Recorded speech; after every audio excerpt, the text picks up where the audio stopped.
Sie ist eine der erfolgreichsten Kinder- und Jugendbuchautorinnen Deutschlands. Und das, obwohl es in ihren Büchern nicht ausschließlich um heile Kinderwelt geht, sondern auch schwierige Themen wie Rassismus oder Obdachlosigkeit oder jetzt ganz aktuell den Krieg geht. Aber Weihnachten darf natürlich auch nicht zu kurz kommen. Schönen guten Morgen, Kirsten Boje. Frohe Weihnachten. Ja, wünsche ich Ihnen auch. Was gehört denn für Sie unbedingt zu Weihnachten dazu? Meine Familie, natürlich. Und nachmittags am Heiligabend der Besuch in der Kirche.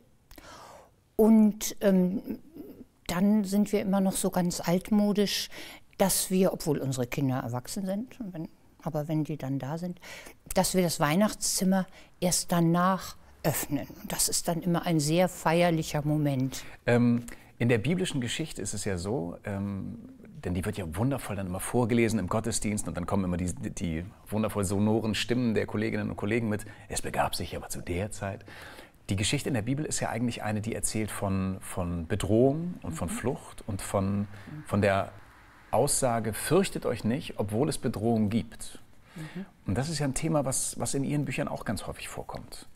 Wie schaffen Sie das, jungen Menschen und Kindern klarzumachen, es gibt schwierige Situationen, es gibt Bedrohungssituationen, aber Angst ist nicht immer die einzige Wahl. Also ob ich das schaffe, weiß ich ja nicht. Aber es ist was, was ich immer wieder versuche. Weil ich glaube, das ist eine Haltung, die wir für unser ganzes Leben brauchen. Und Zuversicht, Hoffnung, sich gegenseitig Stärke geben, indem einer den anderen unterstützt. All das spielt eine Rolle und das versuche ich dann in Geschichten zu erzählen. Sie haben ja da die Möglichkeit, auch nur das zu erzählen, was Ihnen für diesen Zweck nützlich ist. Das ist ja anders als im Leben, da kommen die Dinge ja von allen Seiten auf einen zu. In Geschichten können Sie das natürlich so entwickeln und ich denke auch, jedes Buch für Kinder und eigentlich auch noch für Jugendliche muss nicht unbedingt ein Happy End haben, aber es muss am Ende Hoffnung geben. Das halte ich für ganz, ganz wichtig. Machen wir es mal konkret, denn Sie haben 2 Bücher geschrieben über den Krieg, jetzt aktuell, und es war eher zufällig, dass es in dieser Zeit auch zum Krieg in Europa kam. Wie schaffen Sie es, Kindern und Jugendlichen davon zu berichten, dass es jetzt Krieg gibt und wie man auf diesen Krieg schauen kann? Naja, es ist ja im Grunde ein Zufall, dass vor allen Dingen das 2. Buch, das heißt Heul doch nicht, du lebst ja noch, das ist praktisch mit Beginn des Ukraine-Kriegs erschienen und erzählt, wie Kinder am Ende des Krieges in Hamburg, am Ende des 2. Weltkriegs in Hamburg gelebt haben. Und insofern bietet es heutigen Kindern auch eine Möglichkeit, auf den Ukraine-Krieg zu blicken und zu sehen, wie geht es Kindern da denn heute vielleicht? Was machen die denn durch? Und ich habe eine ganze Reihe von Lesungen mit diesem Buch gemacht. So Altersgruppe von 12 bis 17, ganz unterschiedlich. Und habe ganz großartige Reaktionen gekriegt. Also das interessiert die schon sehr. Die beziehen es auch immer auf die Gegenwart. Ja. Und was mich wirklich gefreut hat, ist im Zusammenhang mit dem Ukraine-Krieg wird dann immer darüber geredet, was können wir tun. Jetzt nicht nur in Bezug auf die Geflüchteten, sondern auch in Bezug auf den Krieg. Und wir können ja nicht so viel tun und das sollten wir ja auch gerne zugeben. Aber ich spreche dann immer auch über den Boykott und sage, und wir werden es merken. Wir werden uns auch einschränken müssen und inzwischen müssen wir es ja schon.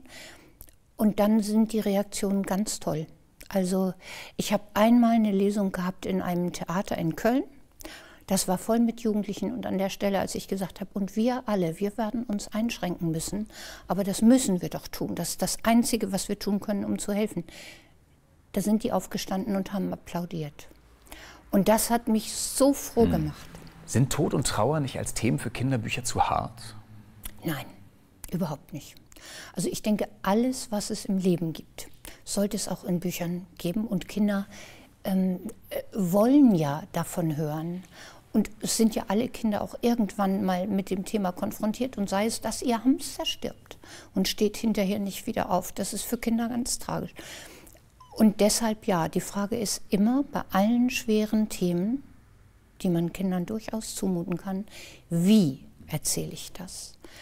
Und da muss ich Möglichkeiten finden, dass es von ihnen zu verarbeiten ist. Ich kann ein Beispiel nennen. Ich habe ein Buch über Flucht geschrieben und da wird vorher erzählt, wie in Syrien die Bomben fallen. Und da habe ich überlegt, wie kann ich denn jetzt sagen, dass die Menschen hinterher tot sind? Und habe dann gesagt, manche Menschen sind hinterher nicht mehr aufgestanden. Und die etwas Älteren wissen, was gemeint ist. Und die Kleinen können das so an sich vorbeifließen lassen. Ich denke, es gibt immer Möglichkeiten. Nehmen Sie wahr, dass der Bedarf an Büchern über den Krieg zugenommen hat durch den aktuellen Krieg? Natürlich hat er zugenommen, und zwar für alle Altersgruppen.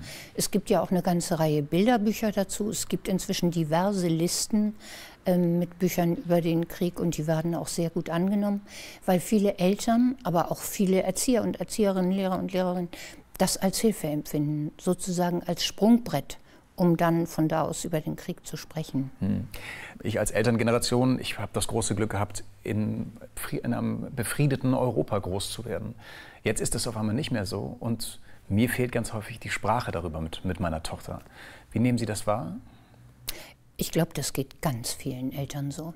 Wir haben ja im Grunde fast nur noch Menschen, die in einem befriedeten Europa groß geworden sind, auch ich. Ich bin 5 Jahre nach dem Ende des Zweiten Weltkriegs geboren. Aber meine Generation hatte eben noch die Möglichkeit oder war dem ausgesetzt, dass ständig Gespräche über den Krieg geführt wurden. Weil die Menschen, die damals unsere Eltern, Lehrer und so weiter waren, die hatten ja den Krieg erlebt. Das war das Furchtbarste, was sie je erlebt hatten. Und darüber mussten sie sprechen. Wir verarbeiten Dinge ja, indem wir darüber reden. Und das heißt, dem waren wir als Kinder immer ausgesetzt. Und deshalb war Krieg für uns etwas sehr Nahes, sehr Vorstellbares. Und ich denke, wir haben auch eine Sprache dafür kennengelernt. Dass übrigens nur über das Leid der Deutschen gesprochen wurde damals und nicht über die deutschen Kriegsverbrechen oder über die Shoah, das wäre jetzt ein anderes Thema. Sie engagieren sich in ganz vielen unterschiedlichen Bereichen. Leseförderung ist ein wichtiger davon. Warum ist es Ihnen so wichtig, dass Kinder lesen lernen? Also das ist die Grundlage für das gesamte weitere Leben.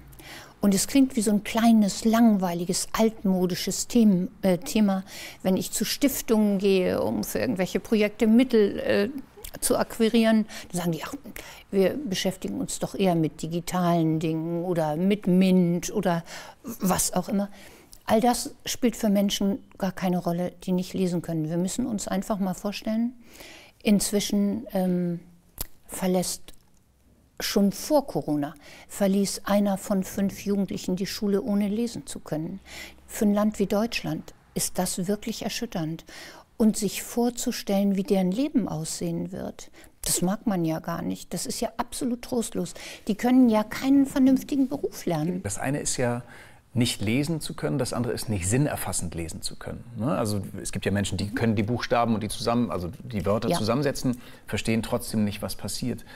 Gibt es da eine Unterscheidung in Ihrer Wahrnehmung? Also wie könnte man das... Ja, ich rede von denen, die nicht sinnentnehmend lesen können, weil das ist ja eigentlich nicht lesen können. Was nützt es mir, die Buchstaben zu kennen, zusammenziehen zu können, aber nicht schnell genug zu werden? Darum geht es im Grunde, um dann auch zu verstehen, was ich lese. Sie können solche Kinder vorlesen lassen und denken, kann lesen. Und wenn Sie hinterher sagen, und was war das denn jetzt, was hast du dann gelesen, das wissen die nicht. Deklinieren Sie es mal durch, weil mir geht es auch immer so, dass ich immer dachte, na gut, dann können die nicht so gut lesen oder so, aber das hat eine Auswirkung aufs ganze Leben. Ja, natürlich. Also für die Menschen selbst, das kann sich jeder vorstellen. Wie wäre es denn, wenn ich nicht lesen könnte? Hätte ich meinen Beruf lernen können? Hätte ich meinen Beruf ausüben können?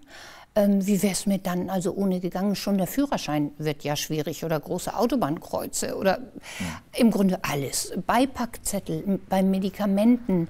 Die Menschen können keine Zeitung lesen, keine Zeitschrift, auch nichts Komplexes im Internet. Und das ist eigentlich so ein quasi mittelalterliches Leben im 21. Jahrhundert. Das darf man niemandem wünschen. Aber es betrifft ja auch die Gesellschaft insgesamt. Inwiefern? Uns gehen also ungefähr 20% und jetzt nach Corona sicher noch mehr Menschen schon in der Schulzeit verloren für qualifizierte Berufe. Also wir rufen händeringend nach Fachkräften, und jeder, der mal versucht hat, einen Handwerker zu kriegen in den letzten beiden Jahren, weiß es. Das stimmt. Und einen von 5 möglichen Menschen verlieren wir schon in der Schulzeit. Denn diese 20%, die werden keinen qualifizierten Beruf lernen können, habe ich eben schon gesagt. Und es kommt dazu, dass es ja auch eine Gefahr für die Demokratie ist. Wie geht es denn solchen Menschen? Die haben sich während ihrer ganzen Schulzeit schon trostlos gefühlt. Die sind in keinem Fach richtig mitgekommen. Und keiner von uns möchte sich ja dumm und unterlegen und nicht ausreichend fühlen. Das heißt, die müssen für sich selbst Möglichkeiten finden, damit umzugehen und irgendeinen Schuldigen möglichst zu suchen. Und da werden ja zum Teil Sündenböcke gefunden. Sie wissen, wie das passiert. Und diese Rechtsentwicklung, die wir bei uns gerade leider beobachten, die wird sicher auch durch sowas befeuert. Und diese Menschen sind ja auch, wenn sie nicht lesen können, nicht in der Lage, sich mit komplexen gesellschaftlichen Themen auseinanderzusetzen. Das geht ja praktisch nur über Lesen. Und da greifen sie dann auch schnell zu den lautesten und populistischsten Parteien. Also ich halte das für eine riesen Gefahr für die Gesellschaft und für eine Schande den Menschen gegenüber. Woran liegt es denn, dass Kinder nicht mehr oder zunehmend weniger lesen können? Na, es gibt eine Fülle von Gründen, aber ein ganz wesentlicher Faktor ist die Sprachkompetenz bei der Einschulung. Nur wenn ich die deutsche Sprache wirklich gut beherrsche und einen großen Wortschatz habe und auch Satzstrukturen erkennen kann, so, kann ich mich mehr oder weniger durch einen Text raten. Das ist ja, was wir tun. Wir erkennen den ersten Buchstaben und wissen, jetzt das Wort muss das und das sein. Aber Kinder, die die deutsche Sprache nicht so beherrschen, die können das nicht. Und das sind traurigerweise nicht nur Kinder mit Zuwanderungsgeschichte, bei denen die Familiensprache zum Beispiel nicht Deutsch ist. Das sind auch mehr und mehr Kinder, bei denen die Familiensprache Deutsch ist, bei denen aber zu wenig mit ihnen gesprochen wird. Wir kennen doch alle die Situation, Kind sitzt in der Kinderkarre oder liegt im Kinderwagen und Mama oder Papa schiebt, aber hat die ganze Zeit das Handy am Ohr. Also mit Kindern wird immer weniger gesprochen und Sprache entwickelt sich in der Kommunikation. Ich kann ein Kind Tage vor den Fernseher setzen. Es lernt dadurch die Sprache nicht. Das ist wirklich nur im Gespräch. Und deshalb müssen wir ganz dringend darauf setzen, dass Kinder in die Schule kommen und schon die Sprache so gut beherrschen. Da sind die Kitas wichtig. Liegt es weniger daran, dass nicht jedes Kind Zugang zu Büchern hat oder zu Bibliotheken hat? Naja, das ist ja erst der zweite Schritt. Also lesen können sie ja erst, wenn sie lesen, also Bücher lesen können sie ja erst, wenn sie lesen können. Aber wenn die Eltern keine Bibliotheken nutzen, zum Beispiel keine Bücher zu Hause haben, lesen sie den Kindern auch nicht vor. Und Vorlesen ist ja eine ganz tolle Methode, um auch die Sprachkompetenz zu steigern, ganz abgesehen davon, dass es so eine schöne, kuschelige Situation für Kinder und Eltern ist. Das Schönste überhaupt natürlich.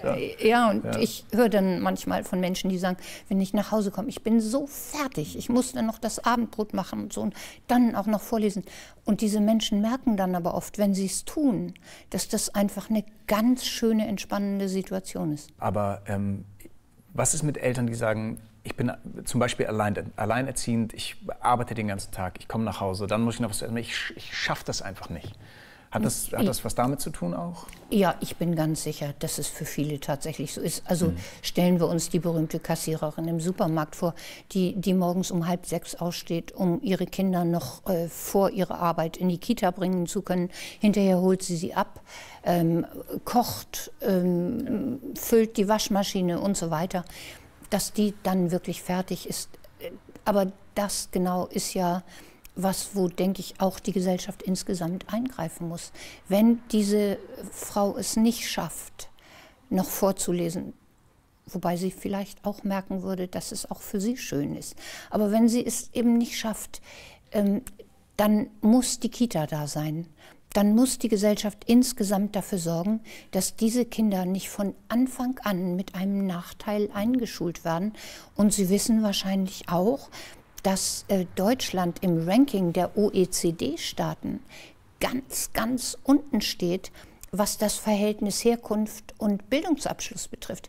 Bei uns Kinder, die aus nicht so bildungsorientierten Familien kommen, die haben auch selbst kaum eine Chance auf einen höheren Bildungsabschluss.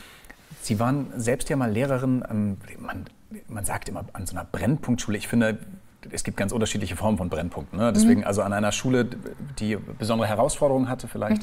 Wie haben Sie das damals erlebt, das Leseniveau, und wie erleben Sie das heute? Denn heute sind Sie ganz viel an Schulen unterwegs und lesen dort. Also ich weiß nicht, ob ich mir damals in die Tasche gelogen habe. Inwiefern? Mein Eindruck war, die konnten alle lesen. Aber wir wissen, dass auch heute nur 30% der Kinder, die nicht lesen können, von Lehrern erkannt werden. Also vielleicht habe ich das auch nicht erkannt. Heute erlebe ich Riesenunterschiede zwischen Schulen in unterschiedlichen Stadtteilen. Also in den Stadtteilen, in denen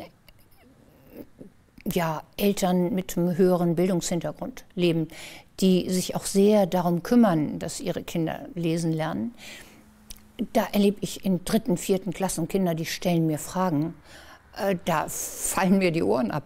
Die wissen Dinge über Literatur, die wusste ich beim Abitur noch nicht. So, also das ist ganz, ganz beeindruckend. Das sind auch ganz nette Kinder.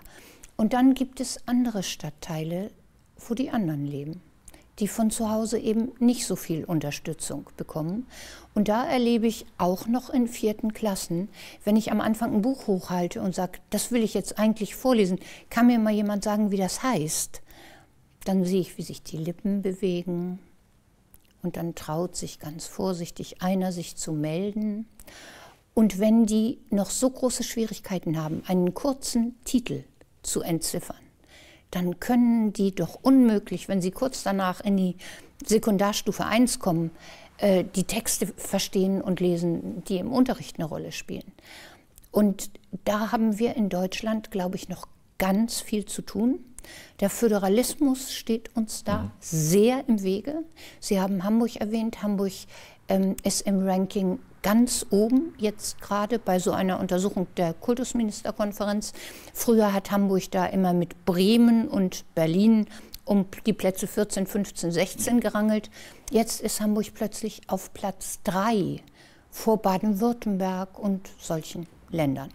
Das heißt, es gibt Möglichkeiten und die müssen überall ergriffen werden. Was sind das denn für Möglichkeiten? Also zunächst mal die Sprachförderung vor der Schule. Da tut Hamburg schon ganz viel. Es gibt so ein Hamburger Sprachförderkonzept seit 15 Jahren immerhin, und das bewährt sich. Und wir haben 2 Projekte, bei denen Kinder einmal mit einem Jahr vom Kinderarzt ein Paket mit Büchern bekommen und den Eltern wird erzählt, warum es so wichtig ist, vorzulesen. Und mit 4,5 Jahren, wenn sie an ihrer Grundschule vorgestellt werden, dann sind sie ja schon groß, dann kriegen sie einen Rucksack. Und da ist so ein großes Hamburger Geschichtenbuch drin. Und das ist speziell auf Sprachförderung angelegt. Und mit dem wird in den Kitas und Vorschulklassen, wo wir die Kinder finden, die Unterstützung brauchen, auch gearbeitet. Und ErzieherInnen und LehrerInnen werden dafür qualifiziert. Und ich glaube, das ist ganz wichtig. Und in der Schule, und das hören jetzt manche Menschen nicht so gerne, in der Schule muss ganz viel geübt werden. Lesen lernt man nur durch Lesen, Lesen, Lesen. Niemand wundert sich, dass man nur ein guter Fußballer werden kann, wenn man trainiert, oder ein guter Pianist, wenn man immer zu übt. Lesen soll irgendwie nur über Freude und Motivation kommen. Also Lesen ist nicht das Allheilmittel gegen alles, aber es schafft Startvoraussetzungen, die wir alle gleichermaßen brauchen, und es schafft Bindung und Möglichkeit zum Kreativwerden und Selbstdenken. Heute ist ja Weihnachten und ich kann Ihnen das nicht erfüllen, aber wenn Sie jetzt einen Weihnachtswunsch äußern an alle unsere Zuschauerinnen und Zuschauer in Bezug auf Lesen zum Beispiel, was würden Sie sich wünschen? Na, wenn es in Bezug auf Lesen sein soll, dann würde ich mir wünschen, nehmt euch Zeit, setzt euch mit euren Kindern hin, lest ihnen vor, geht mit ihnen in die öffentlichen Büchereien, wo es nichts kostet, und lasst sie selbst aussuchen, was sie interessiert, weil das ist immer das Beste, wenn man Kindern vorliest. Und ihr werdet merken, ihr macht euch selbst ein Weihnachtsgeschenk. Vielen, vielen Dank. Vielen Dank, dass Sie heute da waren, dass Sie sich so engagieren fürs Lesen. Bei mir sind das offene Türen, die Sie einlaufen. Also vielen, vielen Dank. Vielen Dank, dass ich da sein durfte. So gerne. Vielen Dank auch Ihnen, dass Sie heute dabei waren. An Weihnachten feiern Sie noch schön. Ich hoffe, Sie bleiben gesund und haben ein bisschen friedliche Zeit miteinander. Seien Sie nächstes Mal dabei bei So gesehen Talk am Sonntag hier in Sat.1. Ich freue mich auf Sie. Bis dann. Tschüss.